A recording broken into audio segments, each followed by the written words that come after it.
So, hello, bonjour. I'm here in Montreal for the film festival. I've done a lot of festivals this year, following my film Wolf Totem. I know there is a lot of curiosity about why is it that a French guy ended up directing what has been the adaptation of the most famous and best-selling book in China since the Little Red Book by Mao. Well, that was something that surprised me as well, when after knowing what was this book about and reading a few excerpts in the French press, I had a delegation of charming people coming from Beijing, and they said, would you be interested in adapting this book? And of course, you know, this book was so much something that was at the center of many of the themes that in my previous movies, definitely, you know, the relationship with man and animal, but more than that, for me, it's the story of a young man from the city who has been transformed for life by his encounter with a totally different civilization. And the same year when this man, Zhang Rong, who wrote the novel, went to Mongolia to teach Mandarin to the Mongols, I was sent to Cameroon to teach cinema to the people of the Ministry of Information. I hated the idea to go to Africa. The minute the door opened, the door of the plane opened, I fell in love. I fell in love forever, and it changed my perception of myself, perception of life, perception of the world, in the exact same way that what happened to this man who waited for 50 years to write his first novel that became such a triumph. And you know, that was not obvious because I had done a movie before that irritated China. It was called 7 Years in Tibet. At the end of the day, I think it was a positive element, because this movie is about, or let me put it another way. In order to direct this movie, the director has to love China, Mongolia, and wolves. So you're talking, you have to be in love with, you know, wolf and Mongols. They not always are happy with each other. So you're dealing with three communities that were sometimes in conflict. But as long as you see that conflict in a positive way, as you know, as friends, sometimes we have tough discussions. And by the way, in order to be a real good friend, you have to go through those moments of tough discussion. So, what intrigued me is that I understood quickly that, because I was told in different ways, that as a matter of fact, because it was a complicated book to adapt, they realized that Chinese directors may not necessarily be the right person. I think a few of them were approached and they didn't care for wolves, apparently. and maybe we're not so excited about spending a number of months in the heavy winds and cold region of Mongolia, or we're not attracted by spending a lot of their days watching wolves. So, but what I've heard a lot is they said, well, you know, first of all, they knew my work very well in China. My early films and my recent films as well have been mandatory viewings in universities, in also schools. So people are familiar with what I've been doing, and that's of course helped. they said you know you're new. It's a complicated thing. You're neutral, because you're not an American, you're not a Chinese, you're French, but you've done movies all over the place. So we think this is a movie that would be for you. And well, I believe they were right, because well, I'm sure they were right, because, you know, I did this movie with great passion. I started it 7 years ago, because first thing we had to understand is that it was, you know, an important part of it is to understand wolves, real wolves. Yeah, because they didn't exist. You know, Mongol wolves are endangered species. There are no trained Mongol wolves. They're very different from the Canadian wolves. So there was no way I could use either dogs or Canadian wolves. It would be ridiculous. They're very specific, the Mongol wolves. So we acquired them when they were babies, when they were 4 months old. Sorry, 4 weeks old. We bottle fed them, and we had to wait 3.5 years for them to be adults. So we had a second group, a younger generation for teenagers, and then the third generation for the babies. When you say we, did you personally have to deal, or you had someone, the trainer? Oh no, of course. You have to, I cannot be the trainer. You know, we hired. Probably the most experienced and intelligent dog trainer. When I'm saying dog, I should have said canidé. You know, the specialized in wolves, fox, and hyenas. He did a few dogs movie as well. But by the way, when my French partner, production line producer from France, did his research, immediately the name of this man came out as, you know, the really experienced person in this domain. And my friend called in Canada, the guy British born but lives in Calgary, and after a few seconds this man said, "Oh, you have a French accent. I know why you're calling.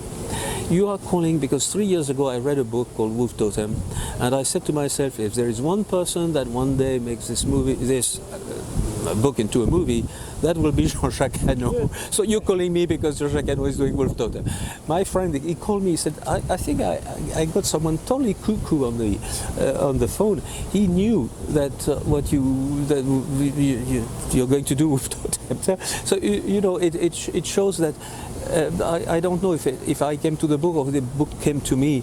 Definitely, my Chinese friends came to me, and I must say that until this day, it has been a uniquely charming, wonderful, positive experience. Can you share some figures? Yes, it's among figures. You know, when we opened the movie in China, a lot of people thought that it was not the typical blockbuster that would please a Chinese audience. Well, they were proven wrong. You know, in 3 weeks' time, we grossed $120 million US dollars. It's one of the top-grossing film ever in China. And what was very interesting is that a lot of people in China, you know, are discovering cinema because they had no theater in their city. So it's a lot of the audience is very young and used to American blockbusters or martial art movies from China or romantic comedy. This is not, it's true that it is not something that belongs to the mainstream, although it became mainstream for the following reason. the first audience was educated young people, very young, 16 to 25, but they immediately called their parents, said, this is a movie you should see. Their parents said, where is the cinema? You know, and then their parents saw the movie again with the children, and then they took their grandparents, and then the grandparents to etc., etc. So we opened almost a new market, which was something that meant a lot to me, you know, because it was a great risk not to. You know what it is? It was ambitiously different, and it's not because a book has been read by a lot of people that film goers are going to go, because it's not the same audience, not the same people who go to cinema and those who read. And we've been doing very well in many countries. You know, I've been touring the world. I don't even remember how many cities I've been going. But as we're talking about festivals, I started with. Which festival I started with? I think Macau, and then Prague, and then Amsterdam, and then Bari, and then back to Beijing twice, because they're two different festivals. And each time, you know, I've been given lovely statuettes, and then recently Munich. Now, one thing I have to tell you, we were offered to open or to go to even compete in major festivals, very famous ones. I said no, because I had bad experiences. Festivals are very naughty for established directors and actors that have, you know, done successes in previous movies. It's fun for reviewers to destroy movies, of course. People would not destroy movie from young filmmakers, you know. But once you have established yourself over the years, festivals are a very bad place to go. Do you have festivals that you remember dearly that helped your film's career? No.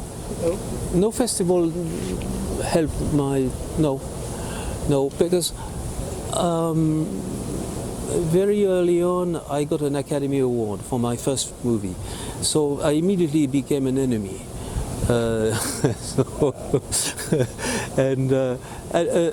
Happy, you know, I was of course very happy. That changed my life, of course.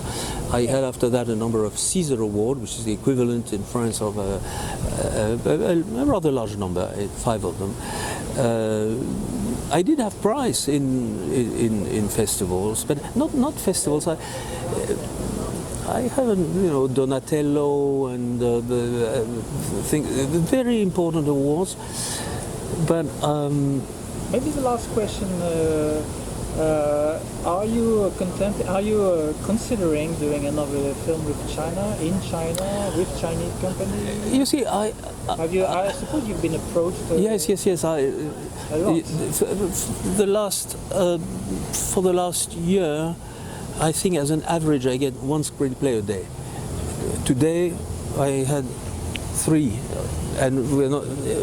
It's not the end of the day, but they're serious project, you know. But that doesn't mean much, you know. It means that I'm happy that people in the industry feel that I would be the right director for their project. But usually the project comes from, you know, a long process which has to go through. I have to be immersed in something that touches my heart.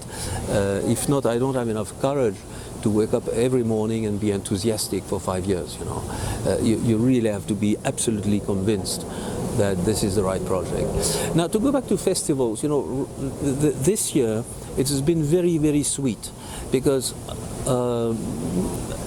now I'm probably reaching a time of my life and career where people are very nice, so it's different, you know. I had this period where I was yeah, where people wanted to kill me. And now it's very friendly. So I enjoyed it enormously.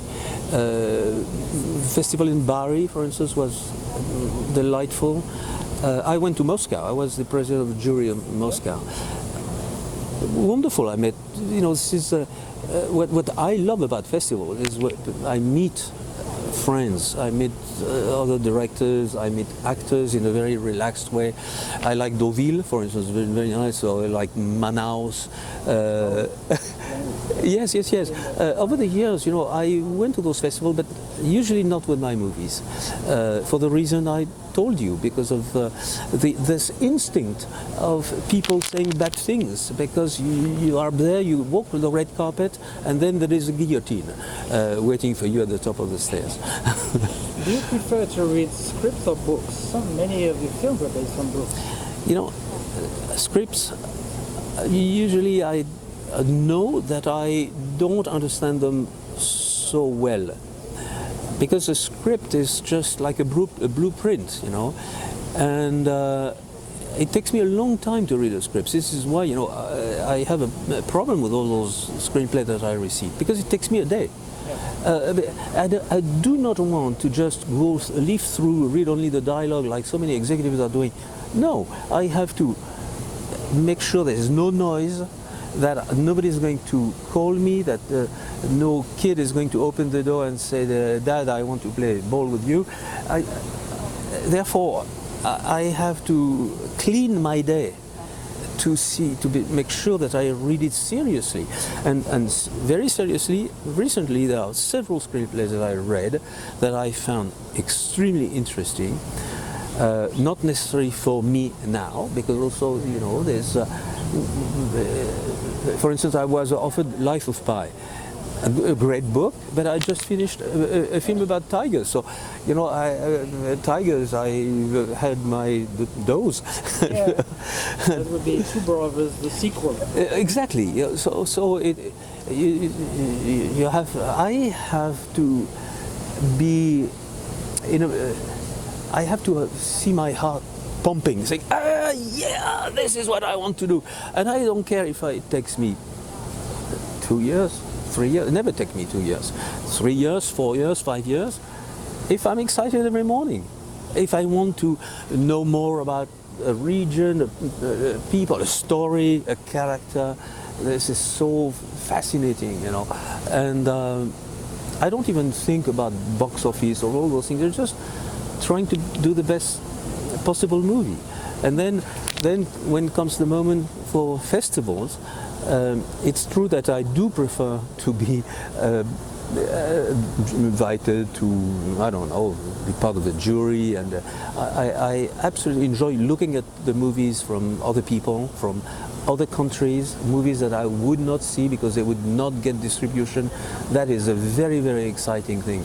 And especially after, let's say, after Wolf Totem, I spent 4 years in Beijing and Mongolia, a year and a half in Mongolia. The next city was 400 kilometers. So and I had, my shooting days were about 15 hours every day. I have no time to see other movies. So now I'm at a period where I have a great appetite for movie. I want to see movies from all over the place.